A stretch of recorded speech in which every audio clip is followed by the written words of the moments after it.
Live concert આપવા જઈ રહ્યા છો, શું મળશે લોકોને? હા, નમસ્તે બધાને, મારા જય શ્રી કૃષ્ણ, જય શ્રી રામ.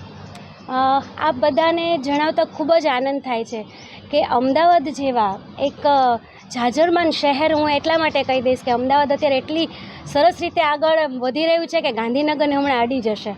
એટલો મોટો વિસ્તાર પણ એટલો મોટો થઈ રહ્યો છે અને આટલા મોટા વિસ્તારમાં એક સારી કોન્સર્ટ કરવાની જે મને તક અત્યારે પ્રાપ્ત થઈ છે. લાઈવ શોઝ તો હું નાનપણથી કરું છું. એકચ્યુઅલી હું નાનપણથી જ મને વારસામાં સંગીત મળેલું છે, તો એના લીધે ગમે ત્યારે 5મા ધોરણમાં કે 6ઠ્ઠા ધોરણમાં હોઈએ ત્યારે પણ મેં સ્ટેજ શો કરેલા છે. પણ અત્યારે કોન્સર્ટનો જે વિચાર ભાઈએ રજૂ કર્યો, જીતુભાઈએ, તો એ વિચાર મને ખૂબ ગમી ગયો છે અને એ કોન્સર્ટના આધારે અમે લોકોને એક એવું સંગીત પીરસવા માટે જઈ રહ્યા છીએ કે ભાઈ, નો ડાઉટ હું કોઈ હિન્દી સોંગની વિરોધી નથી કે બોલિવૂડ સોંગની વિરોધી નથી, પણ આપણે ગુજરાતી ભાષા ઉપરનું જે કામ કરવા માટેનો ભાઈએ વિચાર આપ્યો કે આપણે ગુજરાતી ભાષાને પણ પ્રમોટ કરવાનો એક હેતુ આની પાછળ છુપાયેલો છે. તો મેક્સિમમ અમે એક સોંગને બાદ કરતાં બધા જ ગુજરાતી ગીતો આપણે લીધા છે અને એ પણ કેવા ગીતો, ભજનો, લોકગીતો કે જે આપણા સંતો, આપણા જે કંઈ પણ પ્રાચીન મીરાબાઈ કહી દો કે પછી નરસિંહ મહેતા કહી દો કે દાસી જીવણજી કહી દો, કે જે આપણને એક અમૂલ્ય વારસો, અમૂલ્ય ભેટ મૂકીને ગયા છે કે જે કદાચ આપણે એક વસ્તુ સાંભળીએ, એનો એક મુખડો સાંભળીએ કે એક અંતરો સાંભળીએ તો સંગીતની દ્રષ્ટિએ તો આપણે એમાં ઓતપ્રોત થઈ જ જઈએ, પણ એના નાના બાળકના કાને પણ જો એ 2 શબ્દ પડે ને તો એના સંસ્કારમાં 100% વધારો થાય ને એની હું તમને 100%ની ખાતરી આપું છું. કારણ કે મેં વર્ષોથી નાની હતી ત્યારથી મેં આ જ સાંભળેલું છે. મારા પપ્પા પાસેથી જે મને સાંભળવા મળ્યું છે તો એ જે મને હેલ્પફુલ થયું છે, મારા પપ્પા શ્રી હેમંતભાઈ ચૌહાણ કે જે પિતાશ્રી તો છે પણ મારા અને મારા ભાઈના ગુરુ પણ તરીકે અમે એમને પૂજા પણ કરીએ છીએ અને હું તો કાયદેસર રીતે એમનું પૂજન પણ મેં કરેલું છે કે એ જ મારા ગુરુ છે. તો એમનો જે વારસો છે એ આગળ લઈ જવો એ તો આવે જ બ્લડમાં, પણ આનાથી આપણે એક સમાજને પણ કંઈક સારું પ્રદાન કરી શકીએ. હંમેશા એવો હેતુ નથી હોતો કે ચલો ભાઈ બધું આર્થિક ઉપાર્જન માટે જ થતું હોય, પણ આ એક ભગવાને કલા આપી છે. સારા શબ્દોવાળા ભજનો, ગીતો, સુગમ ગીતો પણ એટલા બહુ સારા હોય છે, તો એ બી રજૂ કરશું અમે.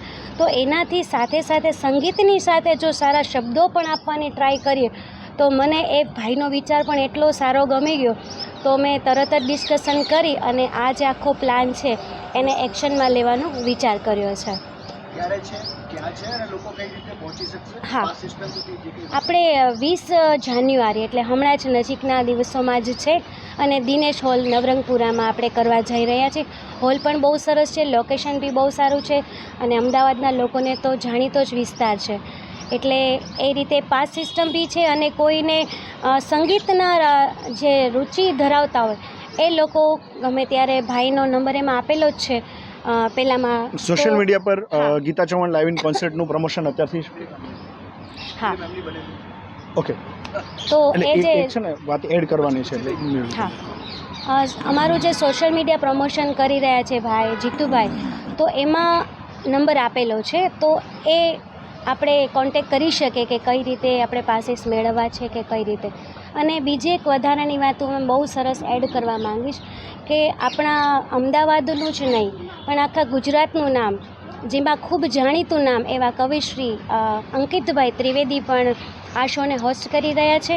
તો આવા સારા મોટા ગજાના જે કવિ છે એ આપણી સાથે છે, તો એનું હું ગૌરવ પણ લઈશું અને સાથે સાથે એક વર્ષોથી જેની સાથે કામ કરેલું છે એવા ભાઈ શ્રી શૈલેષભાઈ ઠાકર કે જે બહુ જ સારા મ્યુઝિક ડિરેક્ટર છે અને મારા પપ્પાના વર્ષોથી આલ્બમ્સ કરે છે, મારા બી આલ્બમ્સ ઘણા કરેલા છે.